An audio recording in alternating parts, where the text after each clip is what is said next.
కూటమి ప్రభుత్వ ప్రజాప్రతినిధులు కాదు, కొంతమంది రోజుకొక వీడియో లీక్ అవుతూ ఉంది.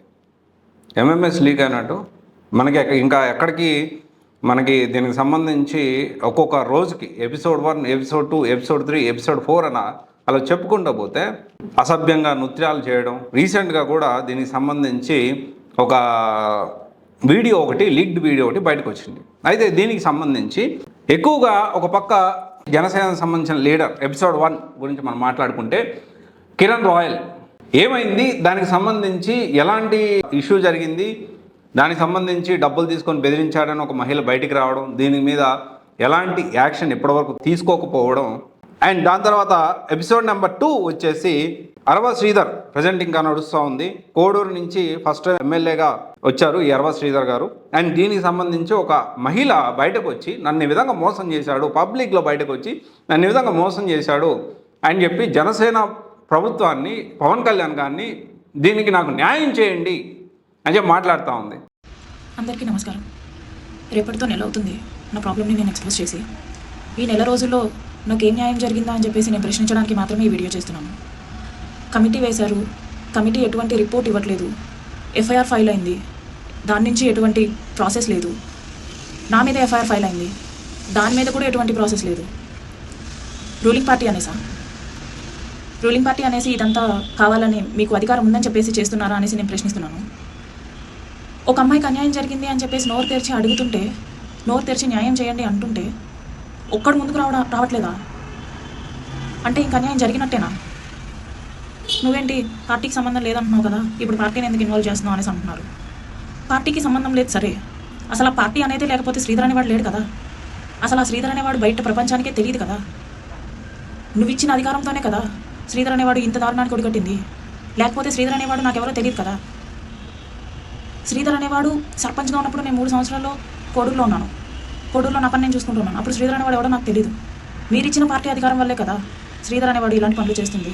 మన జనసేన అధినేత పవన్ కళ్యాణ్ గారు, ప్రజెంట్ మన ప్రీతమ డిప్యూటీ సీఎం పవన్ కళ్యాణ్ గారు దీని గురించి ఎలాంటి స్పందన లేదు, ఎలాంటి రెస్పాన్స్ లేదు. ఏమన్నా అంటే పబ్లిక్ మీటింగ్లో సనాతన ధర్మం అని ఊగిపోతాడు, లేకపోతే అంతమంది మిస్ అయ్యారు, ఆడపిల్లకి అన్యాయం జరిగితే ఊరుకునేది లేదు అని చెప్పి మాట్లాడతారు. At the same time rape చేస్తే 2 పెద్ద దెబ్బలు వేసి మార్చాలి, అట్లాంటి పెద్ద శిక్షలు వద్దు అని కూడా మాట్లాడారు. అలాంటి వీడియో కూడా అంటే దానికి సంబంధించి కూడా మాట్లాడారు. అంటే ఒక అధినేత ఈ విధంగా ఉంటే ఇండైరెక్ట్లీ ప్రోత్సహిస్తున్నారా పవన్ కళ్యాణ్ గారు? ఖచ్చితంగా ఈ విషయాన్ని తీవ్రంగా పరిగణించాలి. అమ్మాయిలతో రాసలీలలు ఒకసారి వీడియోస్ బయటకు వస్తుంది, ఇంకో పక్క డ్రగ్స్. నాకు తెలిసి మొత్తం కూడా ఆంధ్రప్రదేశ్ చరిత్రలోనే ఒక ఎంపీ డ్రగ్స్ ఇష్యూలో బయటకు రావడం ఇదే మొట్టమొదటిసారి, మహేష్ పుట్టా గారు.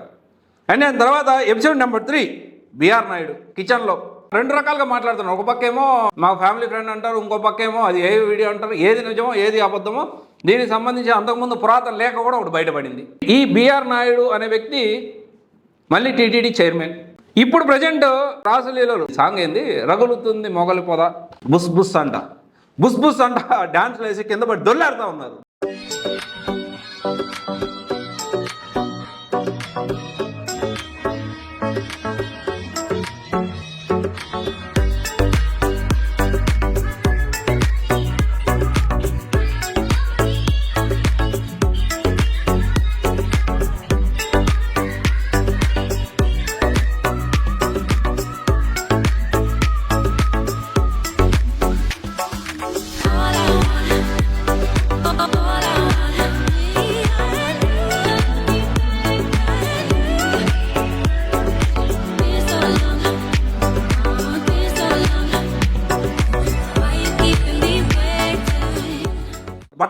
బట్టలు లేకుండా అంటే ఒక లుంగి ఏదో కట్టుకొని తర్వాత ఆ వీడియోలో చూస్తే ఎంత దారుణమైన విషయం అంటే, ఇంకో హైలైట్ ఏంటి అనుకున్నారు, ఈ చిల్లకూరు నుండి TDP leader Kodandarama Swamy chairman Satish Yadav.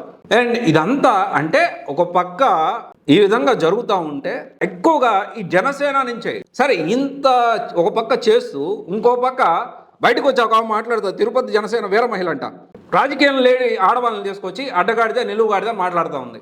అసలు మీ దాంట్లో ఉన్న ఈ విధంగా ఒక బాధ్యత ఉన్న పదవుల్లో ఉండి ధర్మాన్ని కాపాడాల్సిన ఆలయ ధర్మకర్తలు కొంతమంది ఈ విధంగా చేస్తూ ఉంటే దీన్ని ఏ విధంగా తీసుకోవాలి మనం?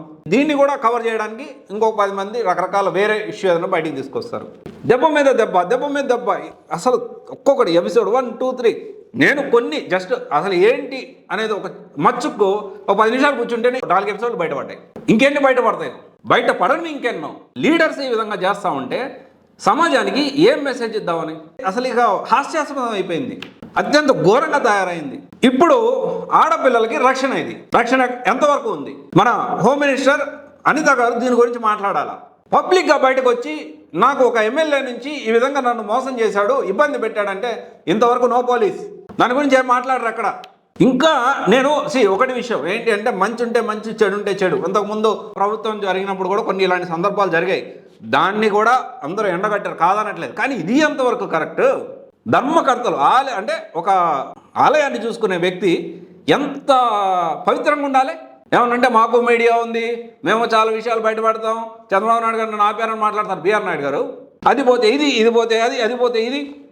అక్రమాలు అడ్డదిడ్డంగా ఇష్టారీతిని వ్యవహరిస్తూ ఉందా కూటమి ప్రభుత్వం? ఇందుక ప్రజలు మిమ్మల్ని గెలిపించింది. సిగ్గుపడుతున్నారు సార్, మీకు ఓట్లు వేసిన వాళ్ళు సిగ్గుపడుతున్నారు. ఏంది మా ప్రజాప్రతినిధులు ఈ విధంగా ఉన్నారా? ఇలాంటి వాళ్ళని ఆలయ ధర్మకర్తలుగా పెడుతున్నారా? ఎలాంటి బ్యాక్గ్రౌండ్ చెక్ లేకుండా ఎటు దారి తీస్తుందా? మరి అసలు ఒక ఆడపిల్ల బయటకు వచ్చి ఏ మోసం చేశారంటే ఏది, దాని గురించి ఒక్కరు కూడా మాట్లాడరే. ఏమో ఎటు దారి తీస్తూ ఉందో ఈ వీడియో చూడండి ఒకసారి మీరు కూడా. ఖచ్చితంగా పవన్ కళ్యాణ్ గారు దీని మీద తక్షణమే స్పందించాలి. ఏమన్నంటే మనందరం ఐకమత్యంగా ఉండాలి, కుటుంబ ప్రభుత్వం ఐకమత్యంగా ఉండాలి. ఐకమత్యంగా ఉండి అధికారం చేజిక్కించుకొని ఇలాంటి వాళ్ళని ఎంకరేజ్ చేయడానిక ఒకసారి ఆలోచన చేయాలి. ఇలాంటి వాళ్ళని ఎంకరేజ్ చేస్తూ ఇంకా పవన్ కళ్యాణ్ గారు నోరు మెదపడం లేదు, ఇదే బాధాకరంగా ఉంది. ఒకసారి ఆలోచించండి. Thank you.